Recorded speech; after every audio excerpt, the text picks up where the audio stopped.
दूसरी शादी में नैनवेली दुल्हन की तरह क्यों सजना उस लड़की ने लाल रंग का शादी का जोड़ा पहना हुआ था। अरे ये तो हमारी जूही जैसी लग रही है। लेकिन वो शादी के जोड़े में लेकिन कैसे, कहीं मेरी आंखें धोखा तो नहीं खा रही। रचना जी बड़बड़ाते हुए अपनी बेटी से बोली। बाजार में उन्होंने अपने देवर की बेटी को देखा जो पार्लर से निकलकर गाड़ी में बैठ रही थी। उसने लाल रंग का शादी के जोड़ा पहना हुआ था। लेकिन मम्मी, जूही दीदी का तो तलाक हो गया है, वो शादी के जोड़े में कैसे हो सकती है? जरूर आपको कोई धोखा हुआ होगा। सलोनी बोली। नहीं, मुझे धोखा नहीं हो सकता। चल देवर जी के घर चलते हैं।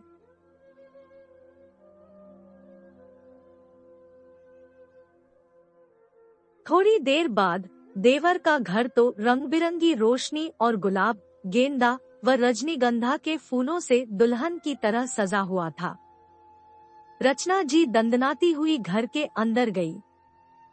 कामिनी, ओ कामिनी, कहाँ हो तुम? क्या है ये सब, ये सजावट? और जूही को भी अभी शादी के जोड़े में देखा मैंने, ये सब क्या ड्रामा है? रचना जी ने अपनी देवरानी को आवाज लगाई। दीदी आ गई आप, इसका मतलब आपने बीती बातें भुला दी। आइए ना दीदी, आपके शुभ कदम ऐसे शुभ मौके पर पड़े हैं, हम तो धन्य हो गए।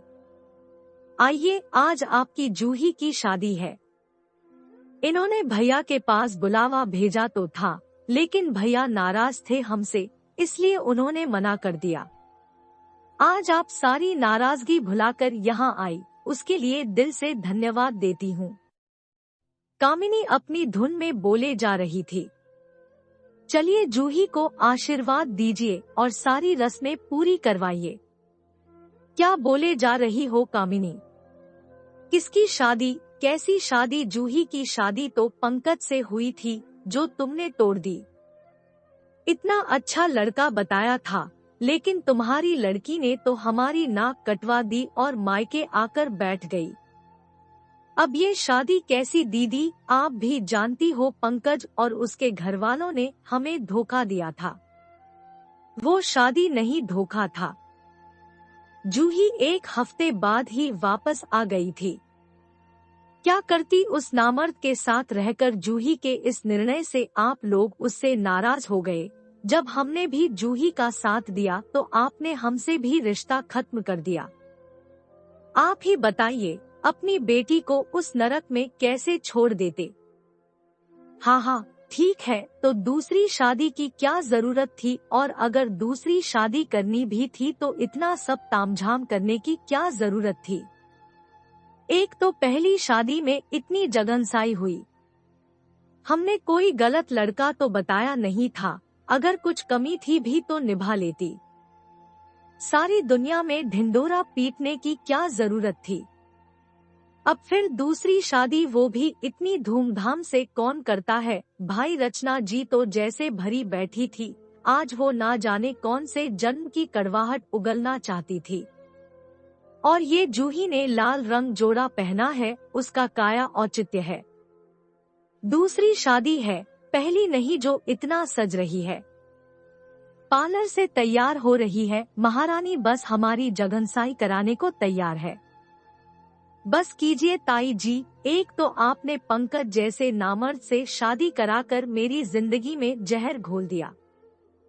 उस पर अब अगर मैं उस सबको भुलाकर नई शुरुआत करना चाहती हूँ तो नो भी आपसे बर्दाश्त नहीं हो रहा। शादी बार बार नहीं होती ताई जी। मैं उस शादी को हमेशा के लिए भुलाकर इस शादी को यादगार बनाना चाहती हूँ। अगर आपको अच्छा नहीं लग रहा तो आप जा सकती हैं। मेरे होने पति आयुष को सब पता है, और वो भी यही चाहते हैं कि ये शादी खूब धूमधाम से हो, जिससे मेरे जो अरमान तब पूरे ना हो सके वो अब पूरे हों। भगवान ना करे, अगर सलोनी के साथ ऐसा कुछ हुआ होता तो क्या तब भी आप यही कहती? सब कुछ सुन रही जूही बाहर आकर बोली, देखो तो कैसी जुबान चल रही है इस लड़की की।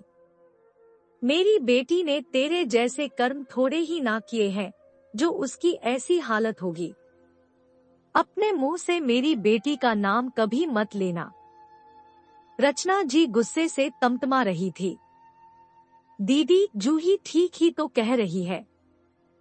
जूही भी तो आपकी बेटी जैसी है, लेकिन आपने कभी उसे अपना नहीं माना।